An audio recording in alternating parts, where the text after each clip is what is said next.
السلام علیکم ورحمۃ اللہ وبرکاتہ۔ میری اماں لوبیا بہت شوق سے پکاتی تھی، مگر پکانے سے پہلے ان کو صاف کرتی اور گندے اور خراب دانوں کو پیچھے صحن میں پھینک دیتی تھی۔ صرف اچھے دانوں کو پکاتی تھی، مگر جیسے ہی بارش آتی ہے یہ گندے اور خراب دانے بیج بن جاتے اور پھوٹ پڑتے اور صحن ہریالی سے بھر جاتا تھا، اور یہ بہت خوبصورت احساس ہوتا تھا۔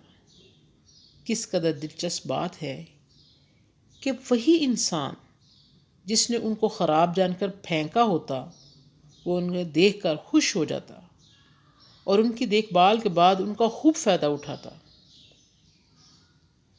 اب میری بات غور سے سنیے۔ نمبر 1، رونا نہیں۔ جب آپ کو صحن میں اکیلا پھینک دیا جائے اس وقت بھی نہیں رونا۔ جب آپ کو ریجیکٹ کر دیا جائے اس وقت بھی نہیں رونا۔ جب وہ آپ کو کمتر ثابت کر رہے ہوں، کوئی بوجھ سمجھے، کوئی بہت گیا گزرا جانے، بھلے سے کوئی احساس دلائے کہ یہ ماضی کی غلطیوں کا بھگتان ہے، گھبرانا نہیں، بارش آئے گی۔ صبر کرنے والوں کے لیے اجر ہے، اور یہ اللہ پاک کا وعدہ ہے۔ یاد رکھنا، وہ لوگ جنہوں نے آپ کو انکار کیا تھا خود آپ کو بلانے آئیں گے۔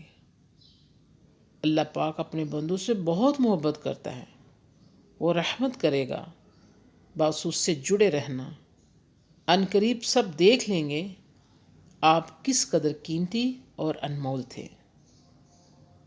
مشکل میں خود کو سنبھالیے اور دوسروں کا سہارا بننے کی کوشش کیجیے۔ جزاک اللہ الخیر۔